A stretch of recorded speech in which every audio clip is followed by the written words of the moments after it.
चलिए बाबू तैयार हैं? ठीक है। आज हम लोग लेटिट्यूड लाइन अक्षांश रेखा के बारे में पढ़ेंगे। बस आज अक्षांश रेखा ही चलेगा, क्योंकि देशांतर भी इसमें अगर हम शामिल कर देते तो बहुत बड़ा होता, आपका समय बहुत ज़्यादा जाता। और इसी को आप अच्छे से समझिए। अगले क्लास में फिर हम देशांतर के बारे में बताएंगे, टाइम निकालने के बारे में सब कुछ बताएंगे। फिलहाल हम लोग लेटिट्यूड लाइन पढ़ेंगे अक्षांश रेखा के बारे में। तो पहली बात तो हम लोग अक्षांश रेखा के बारे में जानेंगे। तो अक्षांश के बारे में पहले जानेंगे कि अक्षांश है क्या। अक्षांश है क्या, किसी को कोई आइडिया है बाबू? नहीं है। चलो ठीक है, आज के बाद सब आइडिया लग जाएगा कि अक्षांश क्या है। जैसे अब ये आप देख रहे हैं, इस पे जो लाइन आपको खींचा गया है, ये जो बीच वाला लाइन है ये क्या है? भूमध्य रेखा। बीच वाली जो लाइन है ये क्या है? भूमध्य रेखा। इसका एक और नाम है विषुवत रेखा। क्या है? विषुवत रेखा। विषुवत रेखा, ये जो बीचों बीच लाइन खींचा गया है ये 0 डिग्री अक्षांश होता है, 0 डिग्री होता है। आप मैथ पढ़े होंगे, पढ़ते हैं, उसमें आपको कोण पढ़ाया जाता है। तो पहली बात तो आप जान लीजिए, अक्षांश रेखाओं से जो है दूरी ज्ञात किया जाता है, स्थिति ज्ञात किया जाता है किसी भी स्थान का, किसी भी जगह का।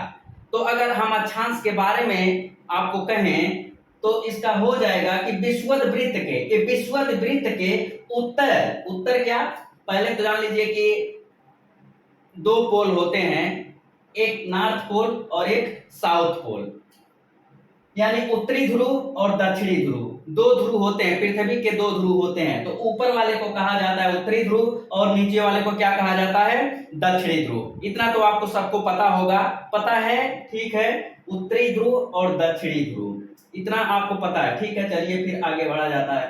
तो यहाँ पे ये जो भूमध्य रेखा है, इसका जैसा कि मैंने बताया, इसको विषुवत रेखा भी कहते हैं, भूमध्य रेखा भी कहते हैं, 0 डिग्री अक्षांश रेखा भी कहते हैं। इसके 4-5 नाम हैं। तो ये जो यहाँ से भूमध्य रेखा से या भूमध्य वृत्त से उत्तर या दक्षिण दिशा में किसी स्थान की कोणीय दूरी, किसी भी स्थान की, अब इसके इधर कोई स्थान, इसके इधर कोई स्थान, या इधर कोई भी स्थान, उसके जो कोणीय दूरी होता है, उसी कोणीय दूरी को हम लोग क्या कहते हैं? अक्षांश कहते हैं। अब बात है कि कोणीय दूरी, अब कोण कैसे बनेगा, कैसे निकलेगा? तो इस पृथ्वी के केंद्र को, इस पृथ्वी के बीचों बीच को जो है केंद्र माना गया, यहीं से जो है कोण बनेगा, आपका कोणीय दूरी बनेगी। तो जो है पृथ्वी के केंद्र पर बनता है, तो पृथ्वी का केंद्र यहाँ बीचों बीच है। अब मान लीजिए पृथ्वी ऐसे चिपटा तो है नहीं कि जो है खींच दिया हम कोण जो है वो हो जाए। पृथ्वी पर ऐसे गोलाकार है, अब उसके बीच केंद्र में जाना है हमको, तभी ना हम वो कर पाएंगे, कोण बना पाएंगे। तो केंद्र मतलब मान लीजिए, अब हम चलिए होल पृथ्वी ऐसे मान लीजिए ये बना रहे हैं पृथ्वी, ये बहुत बड़ा सा पृथ्वी मान लीजिए बना रहे हैं, ये आपका केंद्र बिंदु हो गया यहाँ से। अब जो है यहाँ से हम जब कोण बनाएंगे तो मान लीजिए 1 डिग्री बनाएंगे, थोड़ा सा हो जाएगा, 1 डिग्री बनाएंगे, थोड़ा सा हो जाएगा और ऊपर, 1 डिग्री बनाएंगे, थोड़ा सा और ऊपर हो जाएगा। ऐसे ऐसे जो है कोण बनता चला जाएगा। ऐसे थोड़ा सा समझेंगे, मान लीजिए ये आपकी क्या है? पृथ्वी है, ये क्या है? आपकी पृथ्वी है, और ये जो है आपकी भूमध्य रेखा। इसको मान लीजिए आप केंद्र मान लीजिए, पृथ्वी के केंद्र को यहीं पे केंद्र बिंदु मान लीजिए। अब इस केंद्र बिंदु से जब हम कोण बनाएंगे, ये उत्तरी ध्रुव, ये दक्षिणी ध्रुव, जैसा कि इसमें भी है। अब मान लीजिए यहाँ से कोण बनाए, मान लीजिए 1 डिग्री का बनाए, फिर एक यहाँ से 1 डिग्री और बनाए, फिर 1 डिग्री और बनाए, ऐसे ऐसे ऐसे ऐसे मान लीजिए बनाते बनाते यहाँ तक आ गए। अब जो है ये कोण बना रहे हैं, तो यहाँ जो डिस्टेंस हो रहा है, कुछ डिस्टेंस यहाँ पे हो रहा है, यानी कुछ दूरी यहाँ पे हो रही है। यही दूरी जो है आपकी क्या कही जाती है? यही दूरी जो है आपकी अक्षांश रेखा कही जाती है। ये वाली दूरी, ये जो डिस्टेंस आपके बन रहे हैं, यानी ये जो आपकी दूरी जो है, यही जो है क्या हो जाएगी? अक्षांश रेखा। अब इधर से, अब वही स्थिति इधर भी है, वही स्थिति सेम आपका नीचे भी है, ऐसे ऐसे ऐसे ऐसे, इधर से जो है कोण बनता चला जाएगा। तो आपका हो क्या जाएगा कि 90 इधर हो जाएगा और 90 क्या हो जाएगा, इधर हो जाएगा। यानी 90 रेखाएं इधर, 90 रेखाएं इधर, 90 अंश यानी इधर, एक एक अंश, एक एक डिग्री में, एक एक डिग्री में एक एक अंश, वही जो है आपका एक एक डिग्री या एक एक अंश जो है, तो यहाँ टोटल जो है 90 अंश। अब यही जो है इसी पे जो है ये जो रेखाएं मिला दी गई, इधर से ऐसे, फिर ये इधर से ऐसे, ये ऐसे ऐसे ऐसे, ये इधर इधर, फिर जो है वही चीजें इधर, ये जो यहाँ है, यहाँ पे जहाँ पे डिस्टेंस जितना है इधर भी वही मिला दिया गया, ऐसे ऐसे कर दिया गया। ये हो गया आपका।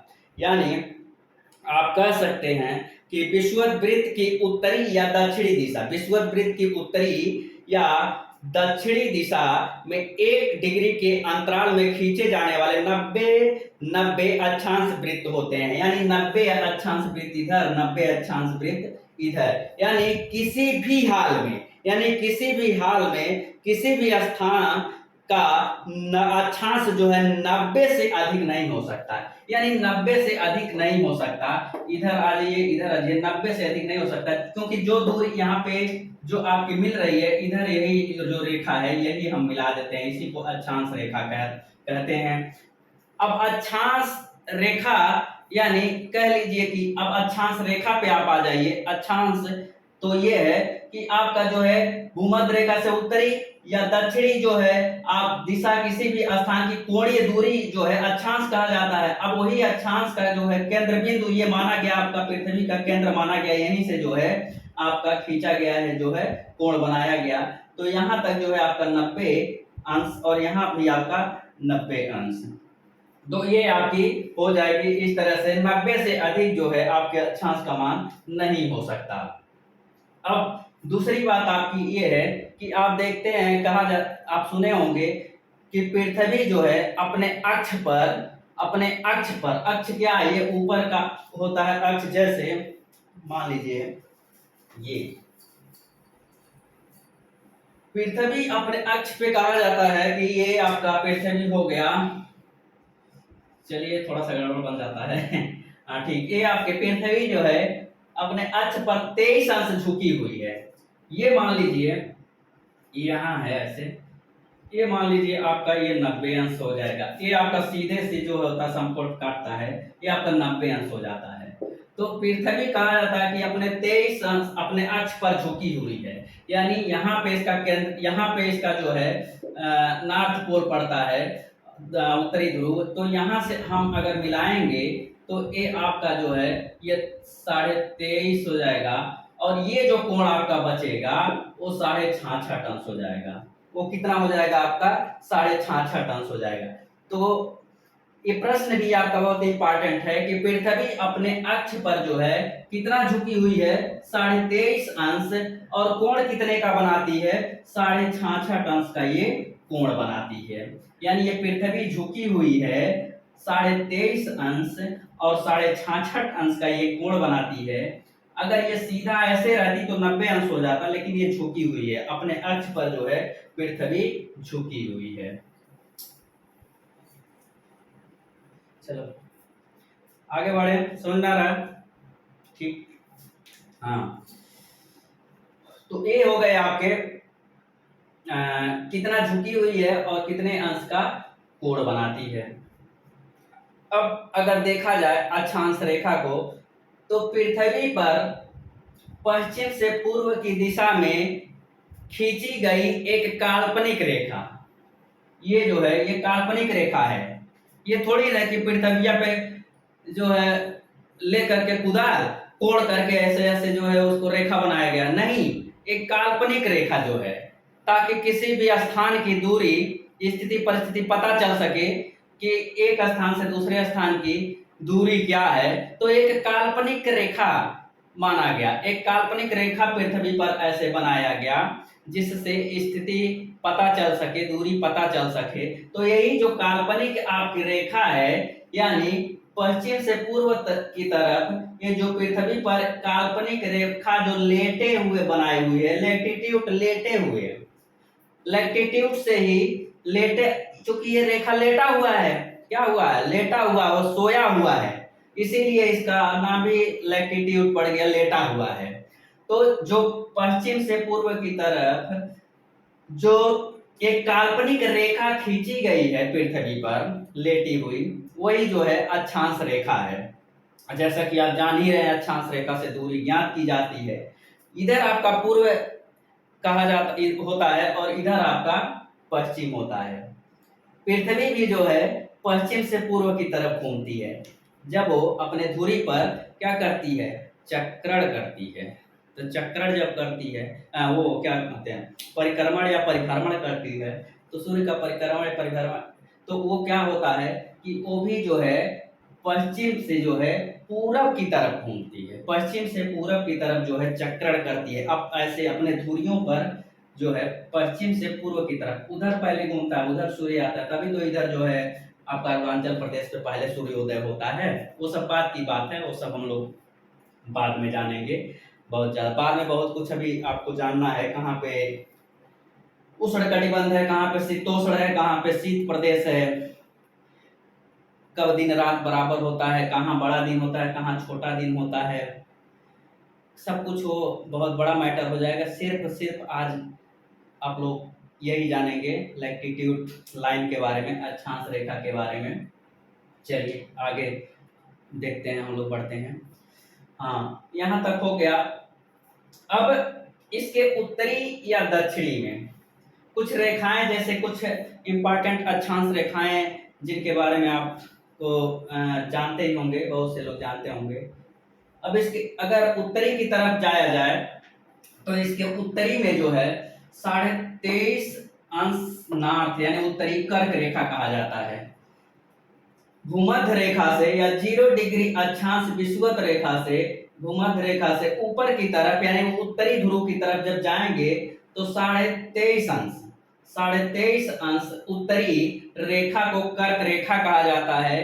कर्क रेखा जो है भारत के 8 राज्यों से होकर के गुजरी है। मैंने आपको बताया था, एक फार्मूला भी बताया था आपको कि मित्र पे गमछा झाड़, आप कभी नहीं भूलेंगे। यहाँ तक कि याद करा दिया था एक किनारे से कि पहले इधर से कौन राज पड़ता है, इधर से अंतिम में कौन राज पड़ता है। जैसे कि मैंने आपको बताया था कि गुजरात, राजस्थान, मध्य प्रदेश, ऐसे ऐसे आप जो है चले जाएंगे इधर, तो सारा फार्मूला मैंने आपको बताया हुआ था। चलिए वो अलग का विषय था। उसके बाद आप ऊपर जाएंगे तो 66.5 अंश नॉर्थ में जो है आर्कटिक वृत्त पड़ेगा। उसके बाद अब नीचे वैसे आएंगे तो 23.5 अंश साउथ यानी 23.5 अंश दक्षिणी में मकर रेखा है।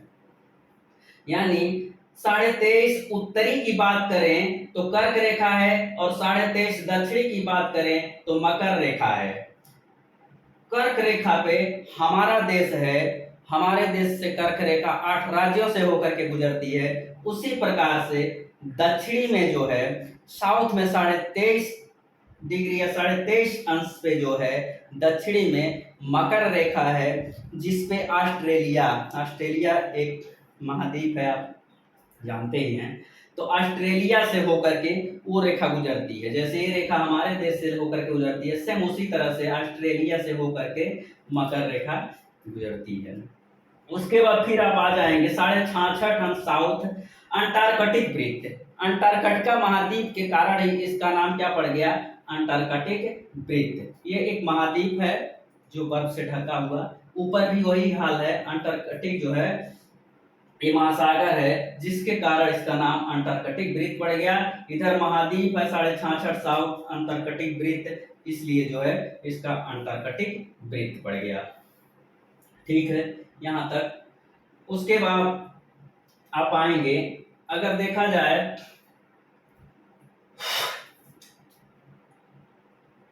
हाँ चलिए अब बात किया जाए कि पृथ्वी पर अक्षांश रेखाओं की कुल संख्या। पृथ्वी पर अक्षांश रेखाओं की एक चीज और थोड़ा सा इसमें बीच में आप जान लीजिए, जो रेखाओं के बारे में हम लोग एक कभी कभी होता है कि भूमध्य रेखा कर्क रेखा मकर रेखा, ये दो दो बार, कुछ ऐसी नदियां हैं जो इसको दो दो बार काटती हैं। दो दो बार काटने का मतलब इधर से फिर गुजरेगी, फिर इधर से गुजरेगी, फिर इधर से, फिर इधर से, दो दो बार काटती हैं। तो इसके लिए एक ट्रिक है, आपको हमेशा के लिए याद हो जाएगा, माँ काली, माँ काली, माँ काली, ये आप ये सूत्र है। माँ काली मतलब ये हो जाएगा, ट्रिक है आपका, माँ काली, माँ से हो जाएगा माही नदी। माही नदी ये आपके मध्य प्रदेश के विंध्य पर्वत से निकलती है माही नदी, और राजस्थान से होते हुए खंभात की खाड़ी गुजरात में जा करके गिर जाती है।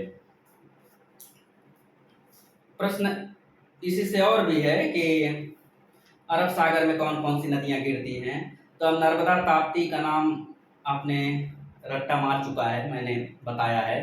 तो नर्मदा और ताप्ती ये जो नदियां हैं वो गिरती हैं अरब सागर में। ये माही नदी भी उसमें से एक है, माही नदी भी है। बाकी नदियां सब कहाँ गिरती हैं, बंगाल की खाड़ी में गिरती हैं। तो माही नदी जो है मध्य प्रदेश के जो है विंध्य पर्वत से निकल करके जो है उत्तर पश्चिम की तरफ बहती है, यानी उत्तर की तरफ बहते हुए राजस्थान से होते हुए खंभात की खाड़ी गुजरात में गिर जाती है। तो ये नदी जो है कर्क रेखा को दो बार काटती है। उसी तरह से माँ से माही नदी, का से कांगो या जायरे नदी, कांगो या जायरे नदी, ये कांगो या जायरे नदी जो है ये भूमध्य रेखा को दो बार काटती है। कांगो या जायरे नदी ये जो है अफ्रीका महाद्वीप की नदी है। माँ काली, ली यानी लिम्पोपो, लिम्पोपो मैंने एक बार बताया था आपको, लिम्पोपो नदी, ये लिम्पोपो नदी जो है मकर रेखा को काटती है, और ये नदी दक्षिण अफ्रीका महाद्वीप की एक नदी है। दक्षिण अफ्रीका महाद्वीप, चूंकि दक्षिण अफ्रीका जो है मकर रेखा पे पड़ता है, तो दक्षिण अफ्रीका की ये नदी है। तो ये माँ काली से आप जान जाएंगे, माँ काली यानी माही नदी, कर्क रेखा, कांगो या कांगो की हुई जायरे नदी, ये कंफ्यूज मत होइएगा, कहीं कहीं कांगो नदी मिलेगा, कहीं कहीं जायरे नदी मिलेगा, अफ्रीका की जो ये नदी है। तो कांगो नदी जो है या जायरे नदी भूमध्य रेखा को काटती है। ली से लिम्पोपो, लिम्पोपो जो है ये नदी किसको काटती है, मकर रेखा को दो बार काटती है। चलिए आगे बढ़ते हैं, छोड़िए ये जो है कर्क रेखा और विषुवत रेखा मकर रेखा को दो बार काटने वाली ये सब नदियां हैं। अब आइए मेन मुद्दा, पृथ्वी पर अक्षांश रेखाओं की कुल संख्या जो है, पृथ्वी पर अक्षांश रेखाओं की जो है कुल संख्या की अगर बात की जाए, तो कुल अगर रेखाओं की अगर संख्या पूछता है कि बताइए पृथ्वी पर कुल अक्षांश रेखाओं की संख्या कितनी है, तो कुल अक्षांश रेखाओं की संख्या अब आप ऐसे ही निकाल लेंगे। मान लीजिए 90 इधर आप आ जाइए, यहां से आपने देखा कि 90 अंश इधर, तो 90 रेखाएं इधर आ जाइए, और 90 जो है आप साउथ की तरफ चले जाइए, यानी 90 ऊपर और 90 नीचे, यानी 90 जो है आप ऊपर की तरफ चले जाइए नॉर्थ, और 90 रेखा नीचे आप आ जाइए।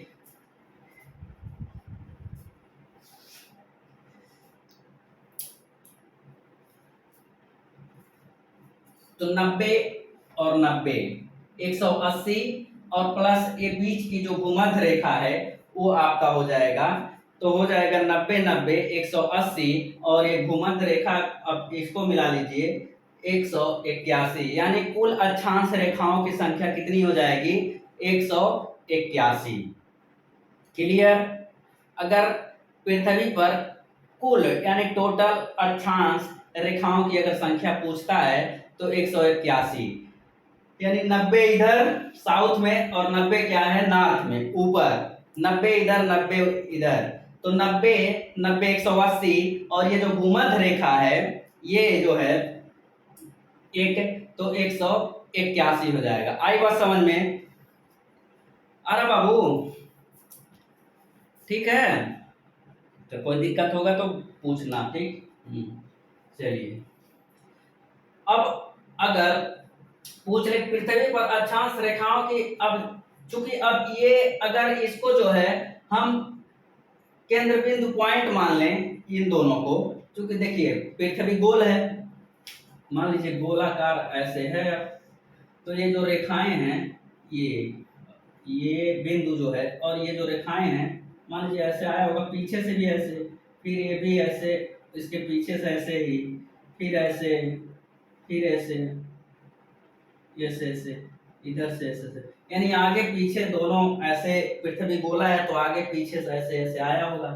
तो ये जो 90 अंश जो ये ऊपर का है, ये चूंकि गोल रेखा तो है नहीं, ये क्या है, केंद्र बिंदु है। इधर भी ये जो है ये केंद्र बिंदु है। ये तो बिंदु को जो है रेखा तो हम मानेंगे नहीं। तो अगर पूछ दे कि पृथ्वी पर अक्षांश अक्षांशों की जो संख्या होती है वो कितनी होती है, तो वो आपकी हो जाएगी, कितनी हो जाएंगी, 89। इधर चूंकि एक नहीं, ये कम कर देंगे चूंकि ये बिंदु हो जा रहा है, ये रेखा हो नहीं रहा है। 90 अंश वाला जो सबसे ऊपर आपका है, ये 90 अंश डिग्री, ये आपका सिर्फ बिंदु है, रेखा नहीं है, इसलिए एक इसको कम करेंगे, वही स्थिति आपकी नीचे रहेगी, एक इसको कम करेंगे तो एक इधर कम हो गया, एक इधर कम हो गया, तो 2 कम हो गया, यानी 89 इधर, 89 इधर नीचे और प्लस 1 ये भूमध्य रेखा। सेम इसकी स्थिति है, लेकिन वही 90 के बजाय 89 हो जाएगा। ये बिंदु को रेखा नहीं माना जा रहा है, इसलिए रेखा नहीं है, तो ये भी नहीं है। तो दोनों दो घटा, इसमें से 2 कम कर दीजिए, या आप सीधे सीधे 181 में से 2 कम कर देंगे तो भी 179 आएगा। और जो है अगर इधर 89 और इधर 89 एक इसको जोड़ देंगे, प्लस कर देंगे, तो भी एक आपका 179 आएगा। जैसे भी आप कर लें कि 181 में से 2 हमको घटाना है, कि 89 प्लस 89 प्लस 1 ये भूमध्य रेखा करना है, 179 करना है। ये जो है आपके ऊपर है, कैसे आप करते हैं ये चीज आप समझ लिए। अब देखेंगे कि जो दो रेखाओं के बीच में, दो अक्षांशों के बीच में अगर बात किया जाए, दो अक्षांशों के बीच में कितना किलोमीटर होता है, तो दो अक्षांशों के बीच, हाँ एक चीज देखिए बहुत इंपॉर्टेंट चीज दिमाग से थोड़ा सा उतर जा रहा है, ये जो रेखाएं हैं ये समानांतर हैं, एक दूसरे के समानांतर होती हैं, समानांतर होती हैं, ये कम बेसी नहीं होती हैं। ये आपको टेढ़ा दिखेगा, ये आपको नक्शे में पृथ्वी पर टेढ़ा दिखेगा, लेकिन ये क्या है कि ये एक दूसरे के समानांतर हैं, दूरियां जो हैं घटेंगी बढ़ेंगी नहीं। दो अक्षांश रेखाओं के बीच में 111 किलोमीटर की दूरी होती है, दो अक्षांश रेखाओं के बीच में। जैसे यहाँ से मान लीजिए कोण आपने जो बनाया, इधर आपने ऐसे किया था कि ये भूमध्य, ये वाला ऐसे ऐसे, ये तो ये दो अक्षांश रेखा, यानी एक ये इसके बीच में 111 किलोमीटर की दूरी है। दो अक्षांश रेखाओं के बीच में, दो अक्षांश रेखाओं के बीच में 111 किलोमीटर की दूरी होती है। दो अक्षांश रेखाओं के बीच में 111 किलोमीटर की दूरी होती है। दो अक्षांश रेखाओं के बीच में 111 किलोमीटर की क्या होती है, दूरी होती है। ये आपको इंपॉर्टेंट चीज ये भी है कि दो अक्षांश रेखाओं के बीच में 111 किलोमीटर की दूरी होती है। आप देखें कि इधर 90 अक्षांश, 90 डिग्री इधर, 90 डिग्री उधर। अब आप दूरी किसी भी जगह का आप निकाल लेंगे, जब आपको पता चल गया कि दो अक्षांश रेखाओं के बीच में कितनी दूरी होती है, तो कितनी होती है, 111 किलोमीटर। अब देखिए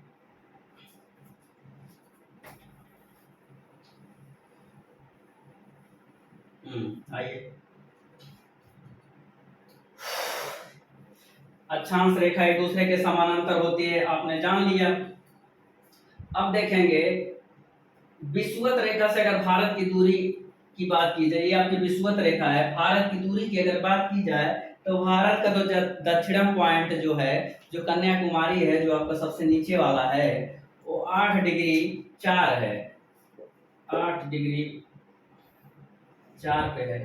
तो आप सीधे सीधे आप जान ही गए कि कितना हो जाएगा। तो 111 में आप कितने का, 8 का सीधे सीधे निकाल लीजिए, 8 का कर दीजिए, जो है मोटी मोटा निकाल लीजिए, 8 8 8 यानी 888 किलोमीटर।